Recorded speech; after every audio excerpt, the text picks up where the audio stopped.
Hi, I'm Gary White for Channel 6 Central Kentucky Television, and I'm here with Barry Brady, who is president of the newly formed St. Joseph Catholic Community Heritage Incorporated, and we're actually sitting at St. Joseph's Church here in St. Joe, Marion County, which is a building that this new foundation corporation owns. Yes. And we're going to talk about how that came about, but also about the whole history that you have here, because the St. Joe Catholic community goes back several years, is that right? Oh yeah, 1908. And it was, you know, the Catholic community of the western part of Marion County here. We actually started years ago, Gary, when they had a little church about 3 miles up southwest from here that was called St. Matthew's. And all the Catholics in the community of this area went to that church. And it was built in the 1800s, 1874, and so it moved on up until 1907.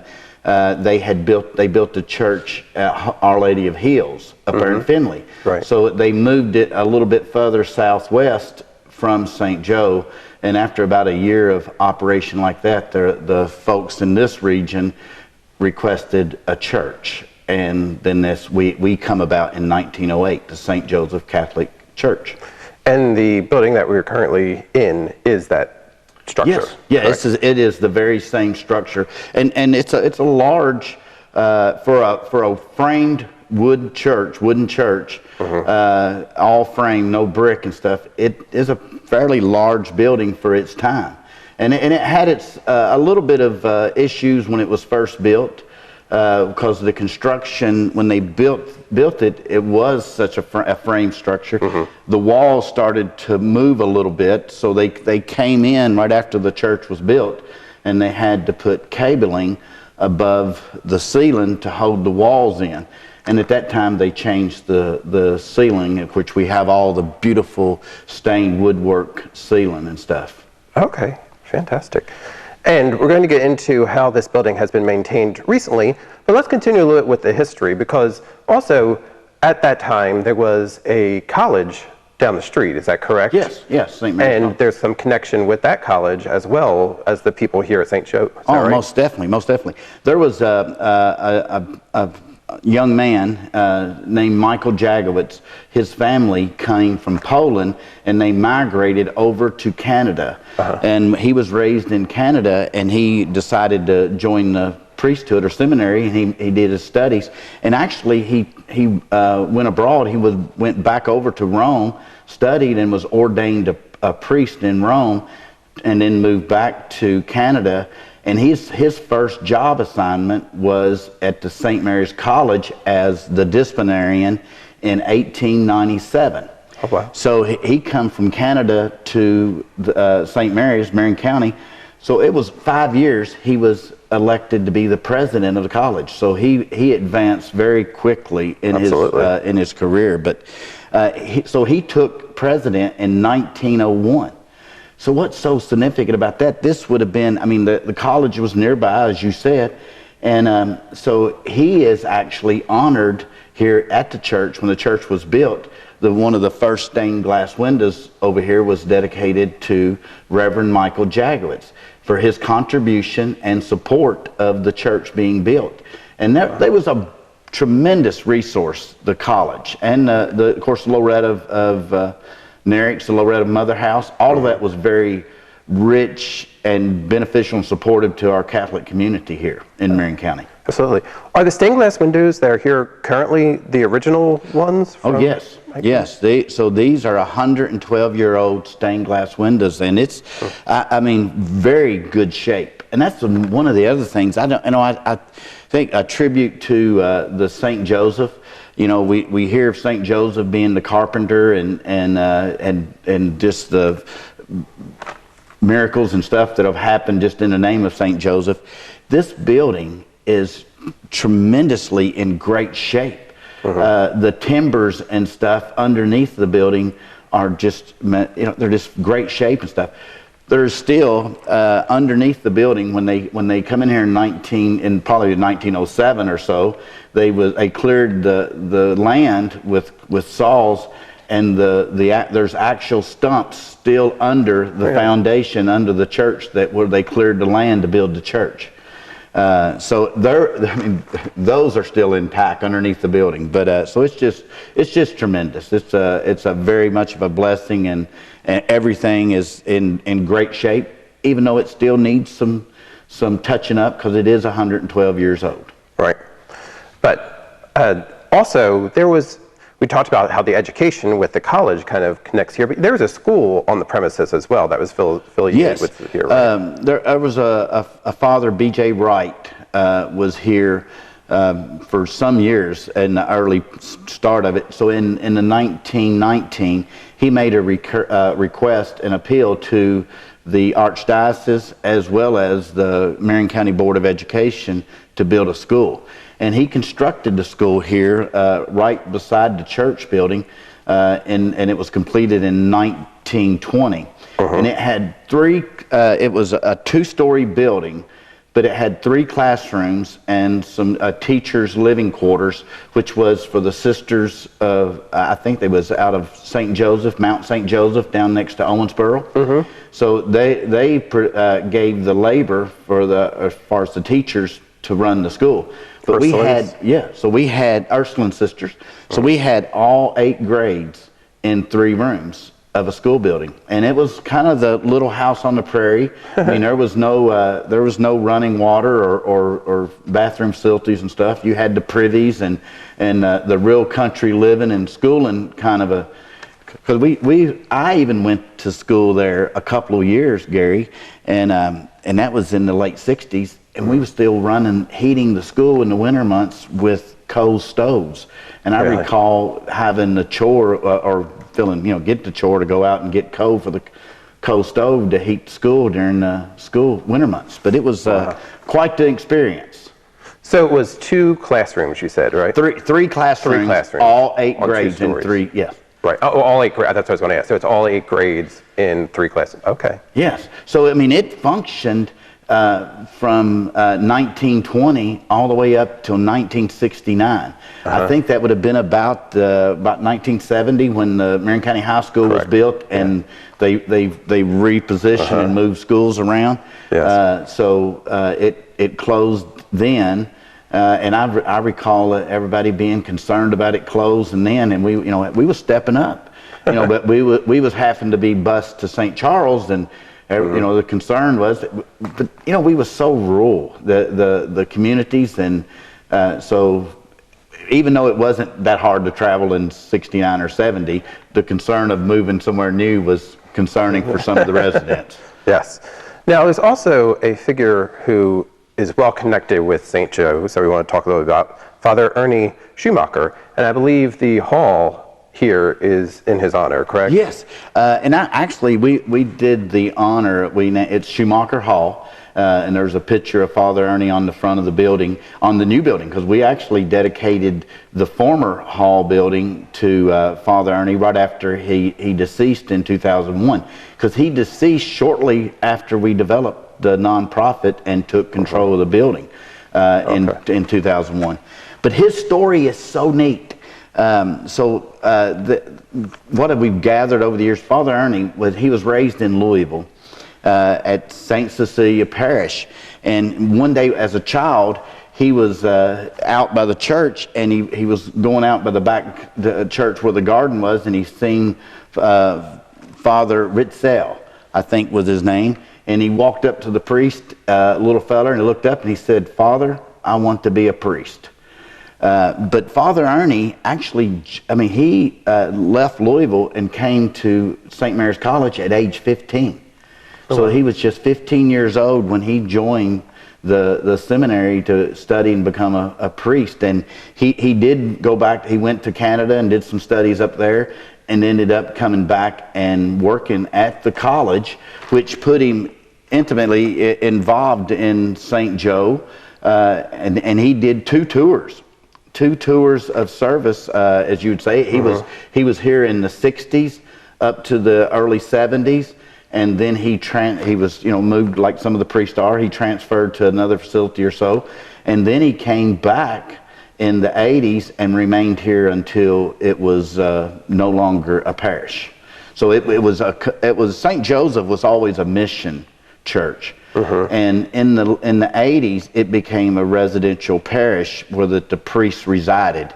And we had an apartment on the back of the hall buildings, what we used to be what had been a lunchroom type of thing for the school building. And he resided here. So great man and tremendous love for St. Joe. And he was here, I believe, until 1996 or so? Yes. He was here to 1996, and then he transferred over, when the church closed, he transferred over to St. Francis Xavier in Raywick. And he stayed there from 96 up until, I think it was in the year 2000, he started having some medical issues and stuff, and he transferred on into Louisville with some fellow priests in a home down there. A very devout religious man. He at one day there was Sister Mary Lois. We all come to know Sister Mary Lois around Marion County. She talked with Father Ernie over to St. Francis Xavier, and she was inquisitive about his feelings about St. Joseph Church being closed and stuff. And the only thing he would tell her, he said, "I have prayers for that church community, and they've not been answered yet." So at Christmas, when I did the opening for the Mass, I kind of announced, I said, I think Father Ernie's prayers have been answered. Because we're going to get that right. Back at the church, we're having Mass. Exactly, and there's going to be Masses here. We want to talk about that too, but we also want to mention this church, as we said, started in 1908, and when it was decommissioned, you actually were able to have some kind of funeral masses for a little while. Is that correct? Yes. Yeah, so we operated funeral masses up until around October of 2000 was the last requested funeral, and at that time that we were given strong notice that they was going to discontinue that portion of it, and that was probably what that was what engaged the energy to do something, because as we seen it, even though the church closed in '96, we were still having being able to have the ability to have a funeral mass in the building. So we still had it as a centerpiece of our community and something that we were still utilizing. So it put us in a concern mode, and so the conversation started very seriously about what is the life? What's going to be, of St. Joseph Catholic Church? It was built in 1908. That becomes so much a part of our families here at St. Joe. And what's going to come of it? And there wasn't no real strong answers other than it would just exist until it didn't exist. And that wasn't a part of what we wanted at the time. So we was lobbying very hard with the Archdiocese, trying to come up with some kind of solution for it. And it was Deacon Joe Dant was working, he was the administrator over the church. It was under his game. I think he had St. Charles, St. Francis Xavier, and St. Joseph at the time. And he was the moderator and talked with the Archdiocese. And there's where the idea, Joe came back to me and says, what if we the Archdiocese gave the property to the county for the good of the people of St. Joe, the folks of St. Joe, and then I created the nonprofit. So it kind of like fell right into line, and we was able not to miss a beat. When I say the church was closed, but we had access to preserve the heritage and history of it, and that was our main objective of all of it, and it really developed the property after that. That's right. So the first nonprofit that St. Joe was involved with, which still exists, and it has the other building. We're going to talk a little more about that too. That was developed in 2001. Okay. Yes. And since then, and that was for operation of this whole area. It was managed by the Marion County Fiscal Court. Is that correct? The Fiscal Court, it was the physical owner of the property, including the buildings. and then the nonprofit, we leased it from the court, and then we managed it. So, you know, and from 2001, we have done a tremendous amount of work on this, in this community, and it worked out really well for us, Gary. And especially it was at the point, it was a government property. But it was run by a nonprofit that was unaffiliated with any faith. But so we had opportunities for grant monies and stuff. So I mean, we have developed greatly since then. I mean, we blacktop parking lots to a 6,000 square foot new hall building with facilities and pavilions and storage buildings. So we've done a lot from that, and improved the property, walking tracks, playgrounds, a lot of the stuff that we are continue to be a centerpiece of the St. Joe community and very well established piece of Marion County.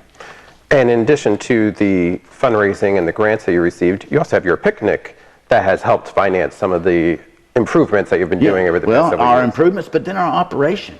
I mean, it has always been a good one. There are picnics that are better than others, but it has always been a tremendous fundraiser, a very important fundraiser for our operational cost, and we have continued to help. I mean, we was able to help the city of Raywick for a few years.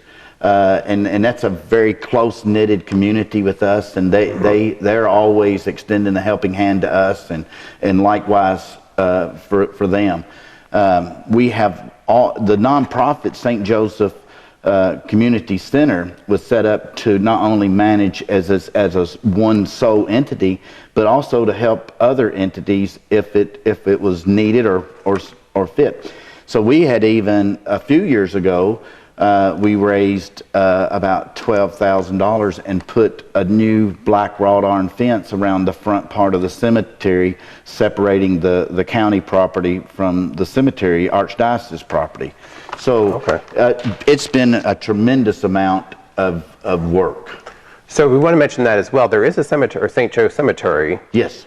That's on the property here. Yes. That is still a Catholic cemetery? Yes, that is owned by the archdiocese. So now it kind of gets, you're sitting there and say, well, my gosh, that property has really evolved, and it has, because we have the St. Joe Community Center, the St. Joe property, which contains the church and the hall building, parking lot and stuff, owned by the county.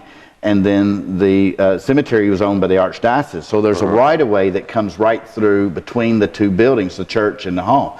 So when I started the survey inquiry last year, that's what we worked off of, is when we worked off for the St. Joseph Catholic Community Heritage to be the new owner of the church building, we just took right beyond the foundations and surveyed that little tract of land that contains just the church building to the right-of-way that goes to the cemetery, and it functions again as a sole entity. So will no longer be the government owned, the church building. Right.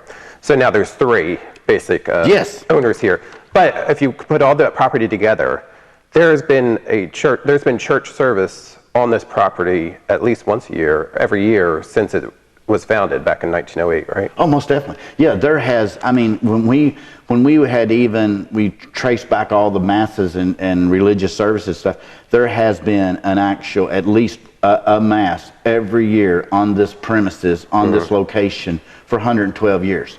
Right. And now for us to have the opportunity for pastoral approval to come in and do it back inside the St. Joseph Church building, I mean, it's tremendous. Everybody is super excited, and we're just looking forward to what tomorrow brings. That's right. And on Christmas services in 2019, you had Mass here in the church for the first time with the St. Joe Catholic Community Heritage being the proprietor. The proprietor, yes. Of the property here. And you had a great turnout for that. Oh yeah, it was full. It was a completely full church, people even in the choir loft and stuff. A lot of folks staying around. They came early. They visited. We had music and stuff going, and then of course it's the building. I mean, it's part of our family. It's part of our heritage. And then, I mean, there is so much history even inside the church building. When I talked earlier about Reverend Michael Jagowitz, Reverend Jagowitz was very instrumental in the college for years. He remained president for several years. I know he didn't pass away until 1943. But in 1942, this wall altar that's right behind us, this wall altar in 1942 was dedicated to Reverend Michael Jagowitz at the college for his contribution to St. Mary's College. And then when the college closed in the 70s, they gave it to Little St. Joe, and I thought so appropriate. And to find out this history and tracing back, because Reverend Michael Jagowitz was so much a part of this church being built, that he had a stained glass window memorializing him then in 1908, and now for us to have the wall altar and a piece of St. Mary's College. I mean, because I don't know of any other place in the county that we have access to any artifacts or stuff from the college. So we feel very blessed with that. I know that I think the Blessed Mother in the cemetery, as well as the crucifix in our cemetery, was pieces that came from the college out there. Okay. So with this now, you're going to be able to have church services in the facility here twice a year. So the first one was Christmas of 2019, and you're planning on having it during your homecoming festivities as well as Christmas? Yes, I mean, it's appropriate time to have it. Everybody coming back to the community, our supporters and residents, former residents or alumni, however you would say. And so to have the Mass here in the church, so it'll be an opportunity for them to celebrate. Absolutely. Yeah. And as we said, this is a new nonprofit called the St. Joseph Catholic Community Heritage Incorporated, and it's going to be the new nonprofit that will take care of the church facility itself. We will still have the St. Joe Community Center nonprofit, both of them which you created. Yes, this is my second nonprofit that was founded under my direction. I feel pretty proud about that. Absolutely, it's done great work. Oh, yes, it is. And we talk about what happened and to get us to where we're at is it was 2015, Pope Francis was asked about all of the Catholic churches that had been closed, and there's some very very beautiful architectural buildings and stuff. And at the time, he made a statement about these closed churches, and his statement was that we should preserve them in the manner that the communities, the faith of those communities that built them, and in that way they would be in their own way an instrument of evangelization. So he made that statement in 2015, and then again it was republished in 2017. One of the things, Gary, that gave me the idea of us to develop this other nonprofit, and we actually utilized the words from the Pope Francis to establish the nonprofit. We recorded the St. Joseph Catholic Community Heritage nonprofit was recorded in May 9th of 2019 at the Secretary of State's office, and we did it. I mean, that's the actual words of the nonprofit. It's established that, and then of course we filed through the IRS for our 501(c), and we've been granted that. So we evolved from all of those developments to October. We was having our chili supper event, and we had made some requests of the Archbishop and Vicar General, Archbishop Joseph Kurtz and Vicar General Father Martin as well as Father David Naylor about the possibility of having heritage celebrations. You know, we wasn't at the point asking, saying we want to open our church, but we want to celebrate the heritage that built it. And then when we demonstrated and showed our efforts for the nonprofit, which is governed, right, I mean, taking words specific straight from Pope Francis, it had to help. It had to help us in our venture. So it was, we was having the homecoming, or not homecoming, but we was having the chili supper, and Father David Naylor came over to join us for that, and I'd already had word that they was really considering allowing us the heritage celebrations, and I was going to be able to make an announcement. So at the chili supper about 6 p.m., Father had already talked to me, and we kind of holding on to the secret announcement. But anyway, I got up in front of the chili supper participants and stuff, and announced that the archdiocese, the archbishop, had give us pastoral approval for the 2 masses, and it set off just of joy. Everybody was so excited. They felt like it was an opportunity that they had all been longed for. So a lot of it's very very exciting time for all of us. Absolutely. And I just at this point, as I told them at the Christmas Mass, I have 3 prayers, and my prayers are that we continue to be good stewards of the St. Joseph Catholic Community Heritage. I pray that we're blessed with the resources for the restoration of the St. Joseph Catholic Church building, even though it's a wonderfully maintained building as it is right now. It is 112 years old. We have some elements that are needing to be checked and upgraded. So I'm hoping to get the needed resources and revenue to get that done.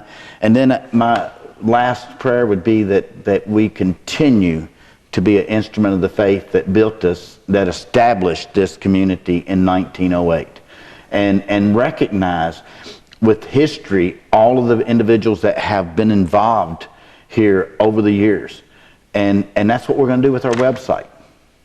Okay, what's the website? So we have a website that we're going to be launching here soon, hopefully by next week, hopefully, and it's the St. Joseph Catholic Community Heritage, or excuse me, St. Joseph Catholic Heritage. I think the community's dropped off of that word there, but nonetheless, it's going to be a website that is going to cover history, and it's going to tell those stories of Reverend Michael Jagowitz, of Father Pitt, of Father J.B. Wright, of the story of St. Joe, the story of Father Ernie Schumacher, and the blessings and the beyond coincidence things that have happened. On Father Ernie, so we established this the first nonprofit in 2001. And that's the year that Father Ernie became, his illness progressed quite rapidly. And I had heard that they had told the story that Father Ernie had even, he said Mass from his deathbed just hours before he passed away. But, and I know that I heard the story of Sister Mary Lois talking that Father Ernie always had a prayer for the St. Joe community that he felt that hadn't been answered. So that same year, so once the church had changed ownerships from the archdiocese to the county, well, at that point, all of your Catholic relics and stuff inside the church were removed from the church, for the Stations of the Cross and the statues and etc. What was a very neat story is to find out later and put the dates and stuff. And this is just, I don't know why we just started putting dates together lately, and it's just saying, oh my goodness. But Father Ernie passed away on October the 1st of 2001. Well, October the 1st is the feast day of St. Therese. St. Therese was the only statue left. And it was left because it was a special donation from the Spalding family to the St. Joseph Church. So it leads me to believe that that's our part of our miracles started with Father Ernie and St. Therese holding the Spirit together until we could get ourselves together to do this. And I think this is our destiny, is the St. Joseph Catholic Community Heritage. So we're feeling extremely excited about all of it. Absolutely. And you can find out more from going to their website at stjosephcatholicheritage.com. And you can also help contribute and support this organization as well. Yeah, I mean, because that is right, Gary. You know, the only thing I've got for a fundraiser of any type of money is that we're going to use the 2 collections on the 2 masses, and it doesn't take a lot to keep lights turned on and pay insurance, but it does take. I mean, it takes, that's $2,000 or $3,000 to $5,000 a year. So I've got to at least come up with that type of money to manage the building. But for us to reach our goals of truly sending this organization forward and our goals with restoration, yes, we need the generosity of our supporters, our other residents of Marion County, our residents of our Catholic community to join us. And again, you can do it the way that's set up on the website. You can go to the website and it's through a PayPal and make your donation. And it's a IRS approved 100% tax deductible donation. So help support the St. Joseph Catholic Community Heritage Incorporated. Go to St. Joseph, that's St. Joseph, CatholicHeritage.com, and you can find out more. And again, I've been talking with Barry Brady, who is the president of both the St. Joseph Catholic Community Heritage Incorporated as well as the St. Joe Community Center. Correct. And the founder of both of these nonprofits that are here in the St. Joe community in Marion County. And hopefully you'll be able to maybe come to one of the masses as well. The next one should be in June. The third Saturday in June. Third Saturday in June. We look forward to seeing the church full. Thank you very much. Thank you, Gary. Thank you very much. All right, this has been Gary White for Channel 6 Central Kentucky Television.